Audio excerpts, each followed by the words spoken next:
ये कहानी है लक्ष्मी की, जो सेठ बलदेव सहानी के घर की लक्ष्मी थी। लक्ष्मी के 3 भाई थे, जो गांव के साहूकार थे।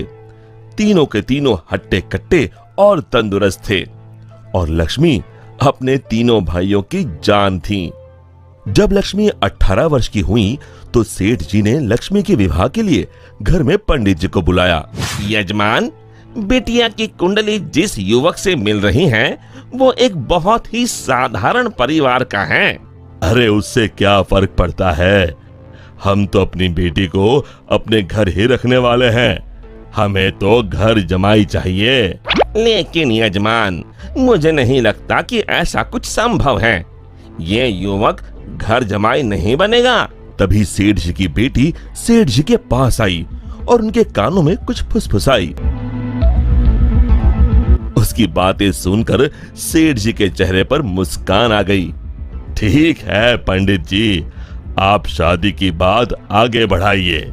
और फिर कुछ महीनों में लक्ष्मी की शादी एक बहुत ही साधारण युवक विमल से हुई। शुरू में दोनों की अच्छी बन रही थी और विमल की मां सरिता भी बहुत खुश थी। एक दिन सोते वक्त लक्ष्मी ने विमल से बात की।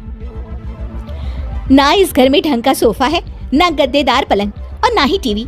ए जी, आप मेरे साथ मेरे पापा के घर चलिए ना, वहाँ सब कुछ है। नहीं लक्ष्मी, अब यही तुम्हारा घर है, तुम्हें इसी घर में रहने की आदत डालनी होगी। उस दिन के बाद लक्ष्मी हर छोटी छोटी बातों पे विमल से झगड़ा किया करती। उनके बीच बात इतनी बिगड़ गई कि अब लक्ष्मी कभी बेलन तो कभी बर्तन फेंक फेंक कर विमल को मारती। विमल बेटा, ये क्या है? तुम दोनों ऐसे लड़ क्यों रहे हो?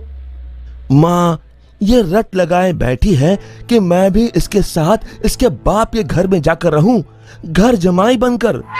भला मैं ये कैसे कर सकता हूँ? और इसीलिए हमारी रोज अनबन होती है। एक काम कर, तू उसे अच्छे से समझा कि अब यही उसका घर है। अगले दिन फिर से लक्ष्मी विमल को अपने घर चलने के लिए जोर डालने लगी। आप मेरे साथ मेरे घर चलिए। आपको यहाँ गरीबों की तरह जीने की कोई जरूरत नहीं है। मेरे पापा के पास सब कुछ है। मैंने तुम्हें कितनी बार बोला है, मैं घर जमाई नहीं बनना चाहता हूँ। अगर आप खुद से मेरे साथ नहीं चलोगे तो मैं मेरे भाइयों से बोलकर आपको जबरदस्ती यहाँ से उठवा लूंगी। बहू की ये बात सुनकर सरिता को अपने बेटे की चिंता सताने लगी। इसके तीनों भाई तो इतने शक्तिशाली है, मेरे बेटे का क्या हाल होगा? ये मैंने क्या कर दिया?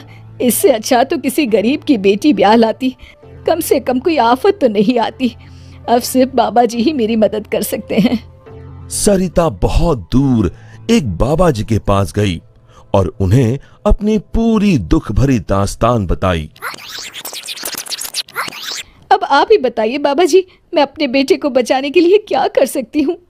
ये ताकतवर इंसान ऐसे ही होते हैं, हमेशा निर्बलों को दबाना चाहते हैं। अब सिर्फ गुफा में रहने वाली डायन ही तुम्हारी मदद कर सकती है। सिर्फ वही तुम्हें ताकतवर बना सकती है, जिससे तुम अपने बेटे को बचा सकती हो। बाबा जी, मुझे ये डायन कहाँ मिलेगी? वो उत्तरी दिशा में मिलेगी, लेकिन उससे मिलने से तुम्हारे प्राण भी संकट में आ सकते हैं। अपने बेटी की जान बचाने के लिए मैं कुछ भी कर सकती हूँ।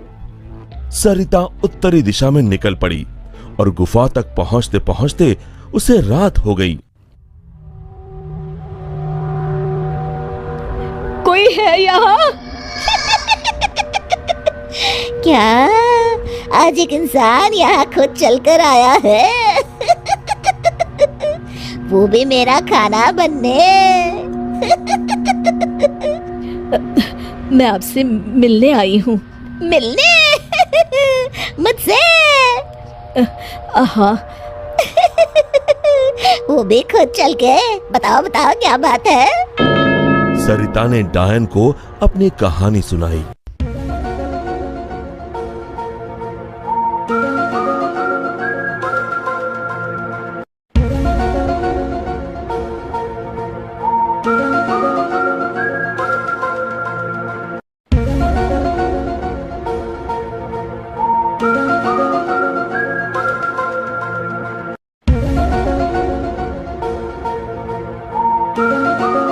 उपाय तो है, लेकिन बहुत कठिन है।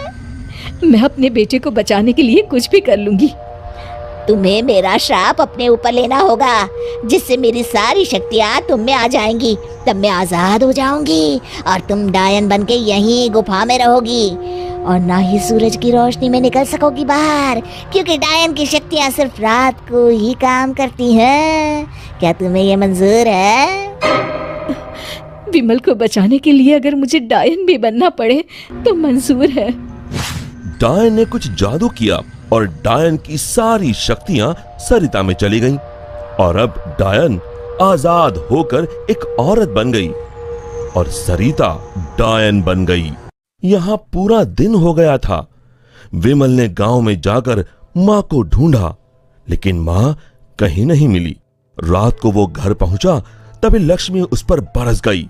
ये सब सरिता अपनी शक्तियों से देख रही थी और उसी समय सरिता डायन के रूप में वहां पहुंची। सरिता को डायन के रूप में देखकर उसके पैरों से मानो जमीन खिसक गई। सरिता जोर जोर से हंसने लगी।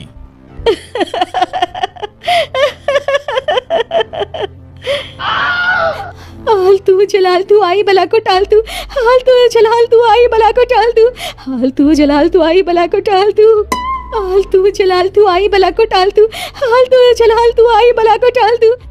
जैसे तैसे रात को लक्ष्मी सो गई और सुबह होते ही अभी अपने भाइयों को बताती हूँ कि आपने मुझे बेलन से मारा।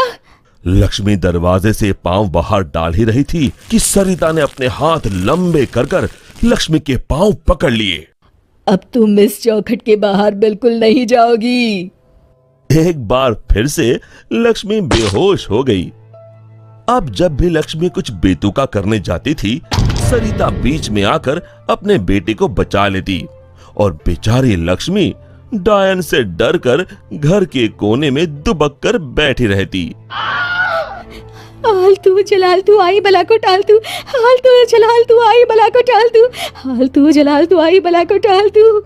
विमल दिन रात अपनी माँ को याद करके रोता।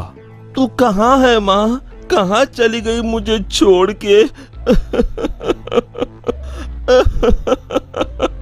बेटा विमल, मैं यही हूँ तेरे पास, लेकिन इस डायन के रूप में। ये सब सुन विमल बहुत डर जाता है। डर मत बेटा, बस मुझसे तेरा दुख नहीं देखा जा रहा था, इसलिए मुझे ये सब करना पड़ा। ये सब पीछे खड़ी लक्ष्मी सुन रही थी। तभी सरिता ने उसे अपनी शक्तियों से दीवार पर लटका दिया। जा रही हूँ, मगर एक बात समझ ले, मेरे बेटे को परेशान करने की भी तूने या तेरे घर वालों ने सोची तो मैं यहाँ फिर आ जाऊंगी। जी माँ जी।